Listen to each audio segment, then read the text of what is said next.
Boa noite a todos. O vídeo de hoje é sobre alimentação.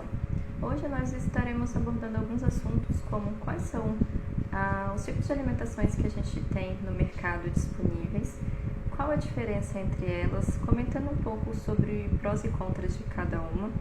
Vamos estar explicando também a diferença do tipo de alimentação de acordo com a idade desse paciente, quais são as formas que a gente pode estar oferecendo esse alimento ao gato, e vamos comentar também sobre algumas patologias que estão intimamente ligadas à alimentação. Eu me chamo Isadora Frota, sou médica veterinária pós-graduada em medicina felina e hoje eu estou aqui para poder passar um pouquinho da rotina clínica de felinos para vocês. Embora falar sobre alimentação pareça um assunto relativamente simples, esse é um dos principais questionamentos que eu recebo durante a consulta. Então, vários tutores chegam com bastante dúvidas em relação a qual tipo de alimento oferecer para o seu gato, como poder estar ofertando esse alimento, perguntam também bastante sobre marcas, sobre tipo mesmo de alimentação, se pode dar sachê, se não pode. Então, essa é uma das principais perguntas que eu preciso estar respondendo na rotina clínica. Então, eu achei um assunto interessante para poder estar passando para vocês também, né? E vocês estarem sanando essas dúvidas dos tutores. Então, primeiro, eu começo falando sobre o gato. Ele tem uma origem desértica, né? Então, ele é um animal que ele tem o hábito de caçar pequenos roedores aí ao longo do dia. E ele basicamente tem a fonte de água dele através da alimentação. E isso impacta muito quando a gente traz esse gato para dentro de casa e oferece tipos de alimentos, né, diferentes. Então, o gato, por ele ter essa origem, por ele basicamente, né, ingerir a água através da alimentação, ele não tem muito hábito de beber água. Então, a gente precisa ter isso em mente e estar passando essa informação para o tutor, até mesmo na hora da gente fazer a escolha do tipo de alimentação que esse gato vai comer em casa. O gato também, ele é um animal que ele possui poucos néfrons, que são as unidades filtradoras, né, ali dos rins, comparado a outras espécies. Então, enquanto o gato tem apenas 250 mil néfrons por rim, os cães, por exemplo, já têm 650. Então, um cão tem mais do que o dobro de néfrons do que o gato. E isso impacta muito na nossa rotina, porque a gente sabe que esses pacientes, eles têm tendência a desenvolver doença renal crônica, porque eles já têm pouco néfron. Então, tudo que a gente faz que impacta nessa perda, né, dessas unidades, a gente sabe que a gente pode acabar acarretando com que esse paciente tenha essa doença aí em um tempo menor, né, de vida. Então, a gente precisa ter muito cuidado com isso, tanto na alimentação e falando também sobre medicações, né? A gente sabe que tem medicações que têm tendência a ter uma certa toxicidade aí renal, então a gente precisa prestar bastante atenção nisso e ter em mente, né, que essa espécie tem poucos néfrons, então a gente precisa fazer o possível para preservar essas unidades ao longo da vida desse paciente e fazer com que ele tenha aí uma vida longa, né, e saudável, minimizando aí a possibilidade desse paciente desenvolver uma doença renal crônica. O gato, por ser um paciente que ele é estritamente carnívoro, ele precisa de um índice maior de proteínas comparado a algumas outras espécies, mas ele também precisa de uma dieta equilibrada entre vitaminas, minerais, aminoácidos, gorduras. Então, quando a gente for escolher a alimentação desse felino, a gente precisa ter isso em mente, desse balanço, né, dessas vitaminas e minerais, para que esse paciente ele não tenha nenhuma deficiência aí da alimentação. E frisando que esse paciente ele não tem muito hábito de beber água, então várias vezes o tutor nos questiona que eles colocam diversos potes de água espalhados pela casa, compra a fonte e mesmo assim ele percebe que o gatinho dele não ingere muita água. Então isso é da espécie, a gente precisa estar explicando isso para o tutor e a gente precisa também estar oferecendo soluções para que esse paciente aumente aí a ingestão hídrica, né? e evite aí alguns problemas, como a gente comentou, né, doença renal crônica, mas também a gente sabe que tem muitas alterações urinárias que decorrem também por conta da baixa ingestão hídrica. Então, formação de sedimento, formação de cálculo, cistite. Então, tudo isso está ligado não só a uma alimentação, né, de qualidade, como também a questão da ingestão hídrica. Então, hoje no mercado nós temos diversos tipos de alimentação, desde alimentos secos até alimentos úmidos, sendo que ali nos úmidos inclui os sachês, os patezinhos, a própria alimentação natural. Então, hoje a gente tem uma gama muito grande de alimentos para gatos. E agora eu vou estar explicando para vocês as vantagens e desvantagens de cada tipo de alimentação, para que você possa estar passando isso para o tutor, né, e chegando na melhor alimentação para o seu paciente. Então, vamos começar pela mais comum, que é o alimento seco, né? Então, ele é um alimento que ele possui aí até 10% de água. Ele tem a vantagem de ser balanceado. A gente sabe que dependendo do tipo de marca, né, a gente vai ter qualidades inferiores e qualidades melhores. Mas ele tem essa vantagem dele ser prático, né? Os gatos aceitam bem o alimento seco, mas tem essa desvantagem de ter só até 10% de água, sendo que um roedor, por exemplo, ele tem em média 70%. Então a gente tem que ter em mente que se esse gato ele come o alimento seco, ele precisa ter outras fontes de água. E se esse gatinho ele não tem o hábito de beber água, tem grande chance desse paciente aí, ao longo da vidinha dele, desenvolver essas doenças que eu comentei por conta de baixa ingestão hídrica, porque do alimento ele praticamente não vai conseguir estar tirando ingestão hídrica. Agora falando um pouquinho sobre os sachês, os sachês eles também são totalmente balanceados, né? Eles variam muito de preço, aí de acordo com marca também, igual ao alimento seco, mas ele já tem a vantagem dele possuir aí, em média 70% de água. Então ele é um alimento que ele é prático, porque você já compra ele pronto, né? É balanceado, qualidade varia de acordo com marca e tem essa vantagem de ter 70% de água.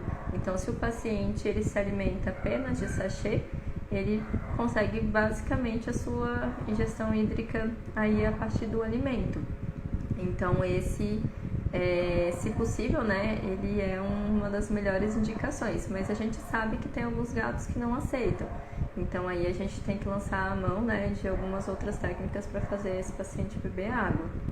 Os patês, eles vão entrar ali na mesma classificação dos sachês, né? Então vão ter basicamente as mesmas vantagens e desvantagens. Eles também são balanceados, o preço varia bastante de acordo com marca, né? E sabendo que quanto mais caro o alimento, melhor a matéria-prima. Tem a desvantagem de perecer mais rápido, tanto o sachê quanto a pasta, então depois de aberto, né, tem que seguir ali de acordo com o fabricante quanto tempo que esse alimento ele dura aí refrigerado, mas tem essa vantagem de ser totalmente balanceado e ter essa maior quantidade de água na composição. E agora falando um pouco sobre alimentação natural, ela é relativamente recente, né, para a espécie, mas ela também é muito interessante porque ela tem os mesmos benefícios do sachê, com a vantagem que você consegue escolher exatamente qual que é a matéria-prima que você quer colocar ali no alimento. E você também consegue aí escolher o sabor e fazer diferenças aí de acordo com o que seu gato precisa. Só lembrando que sempre que você opta passar um alimento natural, é sempre importante você estar encaminhando esse paciente para passar com o nutricionista, porque só o nutricionista vai ter ali o sistema, né, para poder estar fazendo o balanceamento dos alimentos, porque não adianta você passar a alimentação natural para o tutor e o tutor fazer de qualquer jeito, porque senão ele acaba tendo deficiência de vitaminas e minerais e a gente vai ter um problema mais para frente. Então, se o tutor opta por esse tipo de alimento, eu já aviso antes, converso, explico da necessidade dele estar passando com o nutricionista, estar fazendo exames periódicos, né, para que esse gato fique saudável. Mas é um alimento muito bom porque a gente realmente escolhe, né, o que a gente vai colocar ali e a gente tem essa vantagem de ter uma porcentagem de água interessante. Mas para a gente saber qual que é a alimentação ideal para o nosso paciente, a gente precisa estar conversando diretamente com o tutor para entender como que é a rotina dele, como que é a rotina do paciente, se esse gato é filhote, se ele é adulto, se ele já é um idosinho. Então tudo isso influencia no tipo de alimentação que a gente vai escolher, né? E também se esse gato vai aceitar, porque esse é o ponto mais importante. A gente está falando de uma espécie que ela é extremamente metódica, então é muito difícil a gente introduzir novos alimentos. Então esse é um fator muito limitante. A gente pode escolher aí o melhor tipo de alimentação, mas se o paciente não quiser comer, a gente não tem como utilizar. Então, por isso que é muito importante na rotina clínica, principalmente quando vocês começam a atender os filhotes, desde o início passar para o tutor a importância de estar apresentando para esse filhote diversos tipos de alimentação para que ele possa se adaptar com diferentes texturas, diferentes sabores, diferentes odores. Então, tudo isso o gato vai adquirir na infância. Depois que ele fica adulto, provavelmente ele só vai comer o que ele teve contato durante o filhote. Só lembrando que a gente não pode misturar muita coisa, fazer essas misturas de forma abrupta, né? Porque os gatos eles são bem sensíveis, então eles podem desenvolver uma gastroenterite só por a gente trocar alguns alimentos. Então todos os alimentos eles precisam, né, ser introduzidos de forma gradual, mas é importante que esse filhote tenha contato com esses diferentes tipos de alimento para que ele se torne um adulto que aceite esses tipos de alimentação, porque se lá na frente a gente precisar trocar, a gente sabe que a gente vai conseguir fazer isso com esse paciente. E só voltando um pouco na alimentação natural, outra coisa muito importante é você conversar com o tutor para saber se ele vai ter disponibilidade de estar realizando essa alimentação. Porque a gente sabe o quão delicada essa alimentação são vários tipos de componentes diferentes, então o tutor ele tem que estar ciente disso, né? E ele precisa falar que realmente ele vai conseguir seguir aquela dieta, porque se o tutor começar a fazer, por exemplo, eu não vou fazer tudo que o nutricionista falou, vou colocar só um pedaço de carne, um vegetal ali, e é isso. Aí a gente vai começar a ter problemas com deficiências, então você tem que ter muita certeza desse tutor que ele tem disponibilidade para estar fazendo esse tipo de alimentação, porque senão esse gatinho aí pode desenvolver, né, essas deficiências nutricionais aí ao longo da vida. Agora, classificando a alimentação por faixa etária, a gente tem os neonatos, que são aqueles pacientes, né, nos primeiros dias de vida, os filhotes, os adultos, e aí os adultos teriam adultos castrados, né? E temos também a classificação sênior, né? Que seriam nossos idosinhos aí acima de 8, 9 anos. Então, os neonatos, eles se alimentam basicamente de leite materno, salvo algumas situações que a gente precisa estar substituindo esse leite. E aí no mercado a gente tem leites industrializados para mimetizar o leite materno. Já os filhotes, eles já precisam de uma alimentação com mais caloria, mais vitaminas e minerais, porque ele é um paciente que ele vai estar em crescimento. Então ele precisa tanto de energia quanto desses altos índices, né, de vitaminas e minerais para poder estar crescendo e mantendo o próprio corpinho. Então, quando a gente pega uma alimentação para filhotes, né, industrializados, a gente vai conseguir ver que o índice de caloria dela é muito maior comparado aos alimentos de adultos. E aí, falando agora um pouquinho sobre adultos a gente vai ter a diferenciação entre adulto não castrado, né, e adulto castrado. Qual que é a diferença delas? O adulto, você subentende que esse paciente ele é mais ativo, porque o adulto ele costuma brincar mais, pular mais, Se ele tem aí acesso a um ambiente maior, ele vai estar rodando mais esse território. Então, ele é um paciente que teoricamente ele gasta um pouco mais de energia. Daí, ele precisa de uma alimentação um pouco mais calórica. Já os gatos castrados, a gente sabe que quando a gente castra, a gente tem aí uma diminuição hormonal e isso faz com que esse paciente fique mais parado.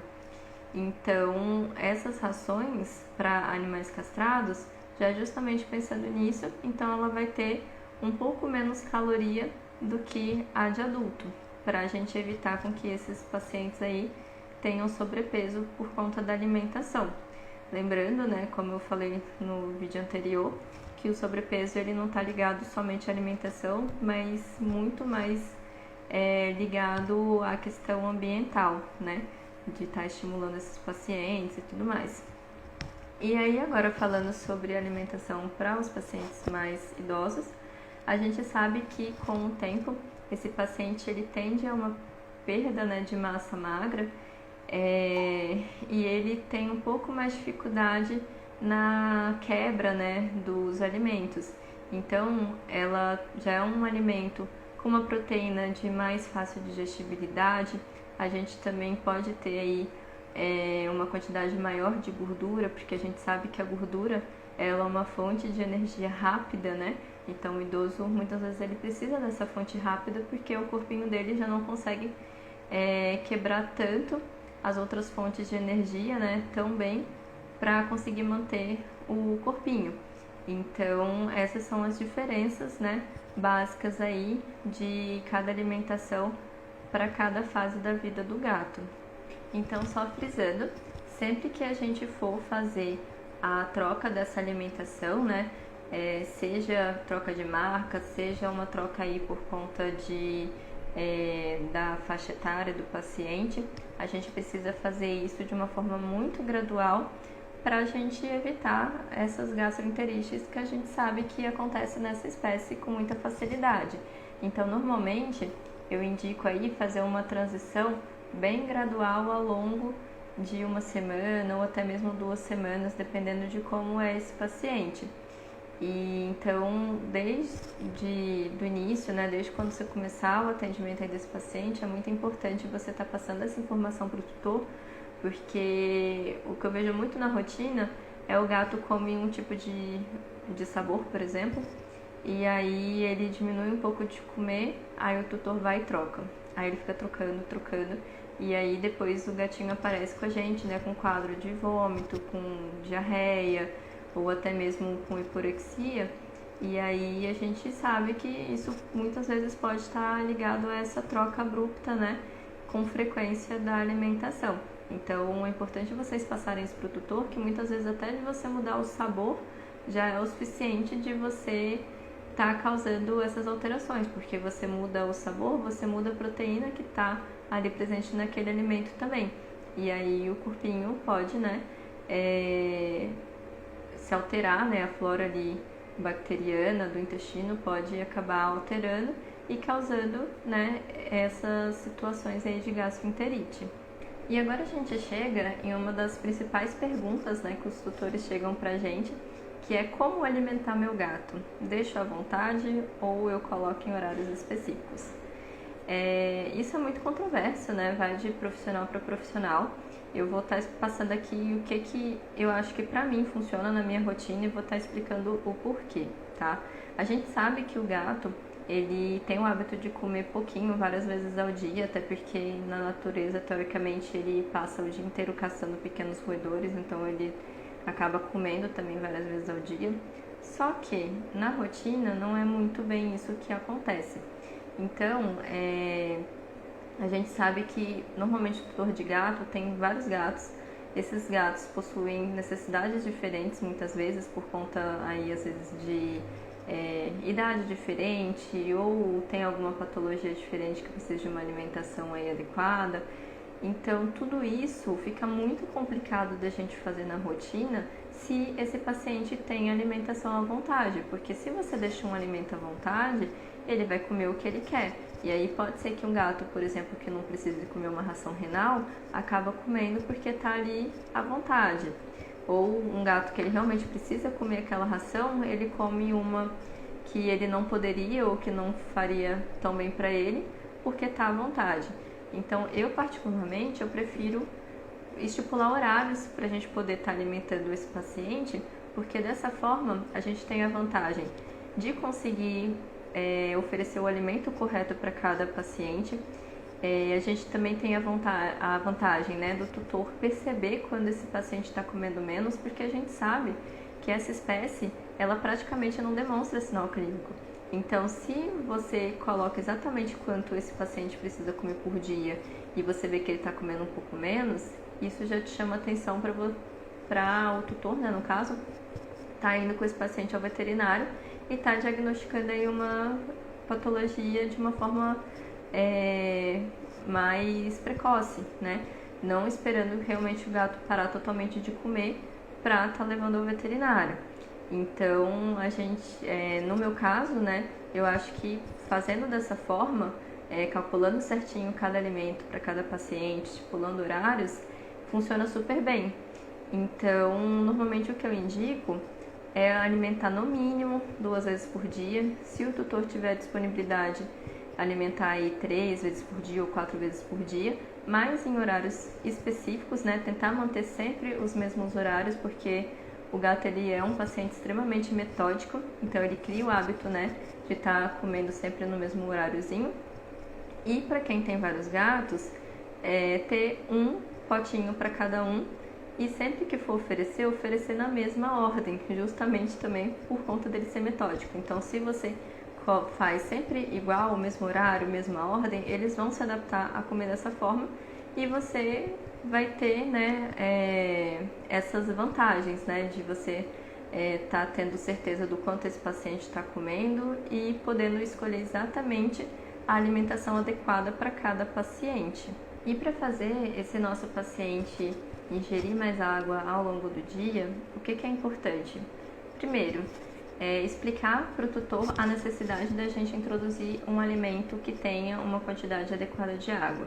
Então, se o tutor não tem condição, por exemplo, de manter o paciente apenas no alimento úmido, seja por questão financeira, seja por questão de praticidade, é importante salientar para ele que esse paciente ele precisa, pelo menos aí uma vez por dia, estar comendo um sachê ou um patê, para que a gente consiga aumentar essa ingestão hídrica diária. Outra dica muito importante para vocês passarem para o tutor é que os gatos eles escolhem a forma que eles vão beber água. Então, até a gente descobrir qual que é a forma que cada gato prefere, é importante a gente dar várias opções. Então, colocar potes espalhados pela casa, potes diferentes, com tamanhos diferentes, materiais diferentes e fontes, porque a gente sabe que a fonte chama bastante a atenção do gato.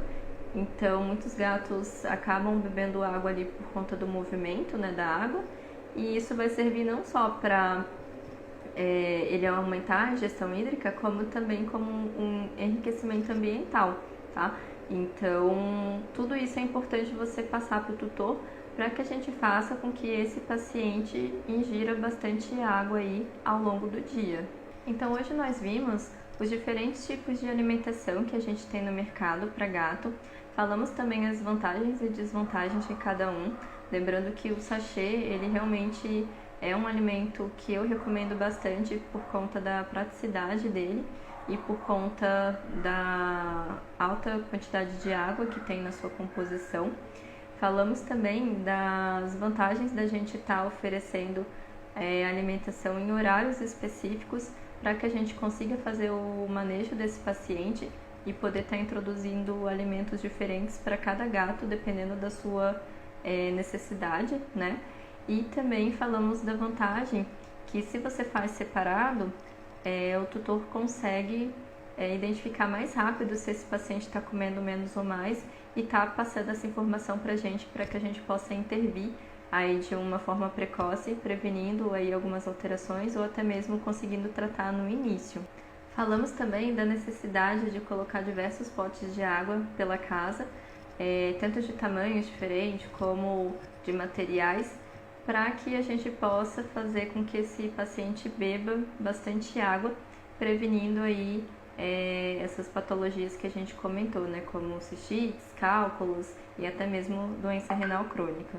Por hoje foi isso. Eu espero que eu tenha conseguido contribuir um pouco na rotina de vocês. E se vocês quiserem ficar por dentro de mais conteúdo como esse, é só seguir aqui no canal.